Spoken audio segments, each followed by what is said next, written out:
কথাতেই আছে, ব্যক্তি নিজেকে না ভালোবাসলে কাউকে ভালোবাসতেই পারে না।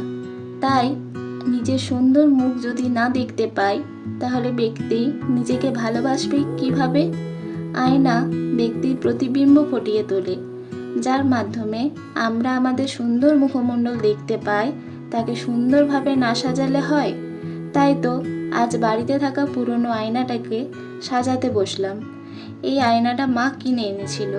হঠাৎ যখন আজকে আয়নাটা দেখলাম, তখনই আয়নাটাকে নিয়ে বসে পড়লাম সাজাতে। আচ্ছা, আয়নাতে যদি মানুষের মুখের মতো মানুষের মনের প্রতিবিম্ব দেখা যেত, তাহলে কে বন্ধু আর কে বন্ধুরূপী শত্রু সহজেই বোঝা যেত, তাই না? যাই হোক, কথা বলতে বলতে কাজটি প্রায় কমপ্লিট। এই কাজটি তোমাদের কেমন লাগলো কমেন্টে জানিও। আজকের মতো এতটুকুই, দেখা হচ্ছে অন্য কোনো ভিডিওতে। বাই।